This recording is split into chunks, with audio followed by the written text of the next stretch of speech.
Well, I asked a few of you to, if you could figure out a way to get the blue stuff off the plastic bubble wrap off of my windows, to holler at me. Well, I figured out a way to do it. I have a real good glass scraper, like you'd scrape paint off of glass, that kind of stuff. And I always buy razor blades in boxes of 100, so when I'm painting, I can always get the paint off the glass. And I thought, well, let me do this. I'm gonna try it on one window and see what happens. And I got a brand new razor blade and put in there. And as you can see, I was able to get 99% of it off. There's a few little spots I'm gonna go back and work on, but I got 99% of it off. And if you look, you can actually see outside without looking through sawdust today. I have a little electric power washer here, and I wash the outside of them with the power washer, hand wash the inside, and then I have a squeegee that has a foam deal on the back of it and a stick. And that's the first time I've ever done these windows. I take that back. I did it once when we very first installed them. It's a little bit tricky, but they're not perfect. There's a few little runs here and there from where the soap dripped down the window. I just mixed a little bit of Dawn dishwashing soap, but they're way better than they were. At least you can see out without looking through a half-inch layer of sawdust. But yeah, I got, like I said, about 99% of that blue stuff off. If you remember over here, this is the window I was showing you, is there was a whole bunch of that stuff right here. And there's just a little bit of a haze, but it's like I said, 99% of it's gone.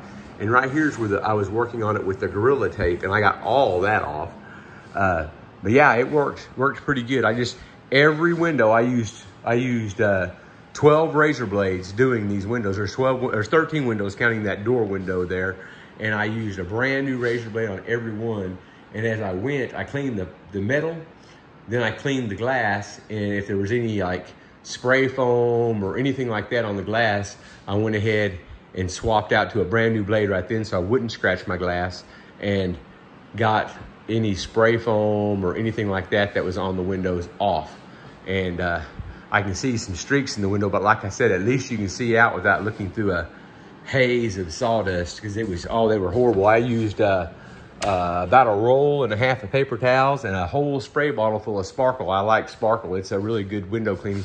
You can see a big old gob up there that I missed on the outside where it ran down the window. It's kind of tricky doing those, because those windows are 8 foot tall and you're standing outside and you're standing on the ground, so that makes them, way up there, close to 11 foot, and you have to be pretty steady to do it, to get it done.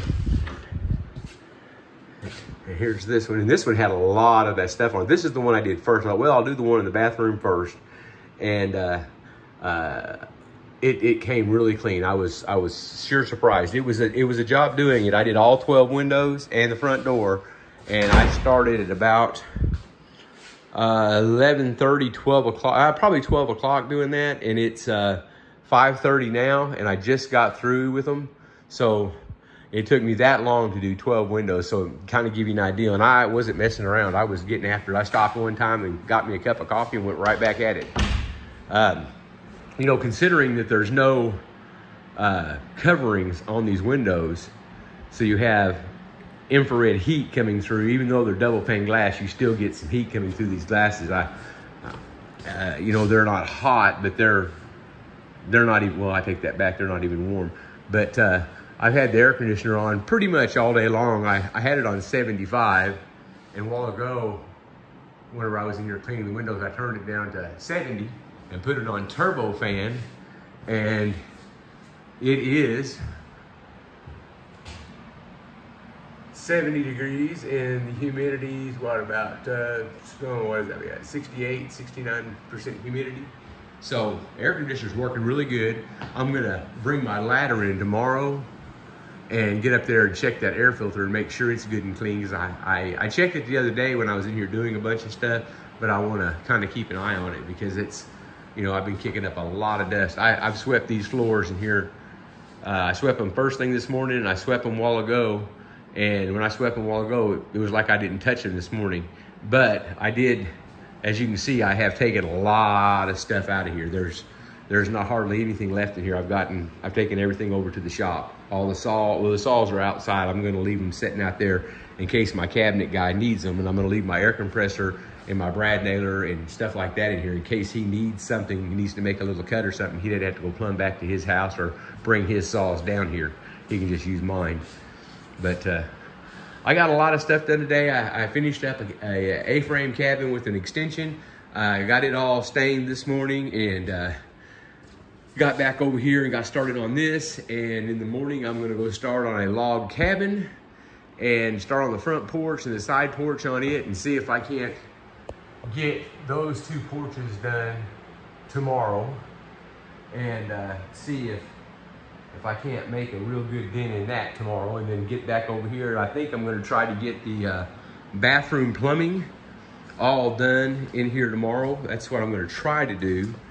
And you know, underneath the sink, the toilet, and the hose going from the wall to the toilet. I'm gonna see if I can get that stuff, maybe get the toilet seat put on and all that done.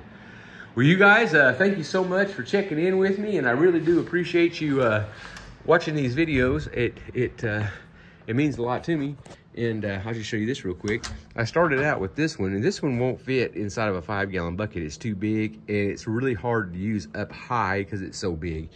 And I seen this one at Lowe's the other day, and I thought that might be a little bit better. It's got all that fuzzy stuff on there, and this one worked a lot better. It was easier to control at that tight because, you know, I'm standing all the way down there, and on the, you know, those tops of those windows when you're inside are 8 foot. So, you know, that's another 4 foot. So you're pushing 11, 12 feet to the tops of those windows. So it's kind of interesting trying to keep it steady. Well, I'm gonna move these saws and ladders and chairs and stuff around. I washed my chairs and stuff off out there a while ago when I had that little power washer out, and kind of get everything put up and call it quits for the day. You guys take care, and thanks again.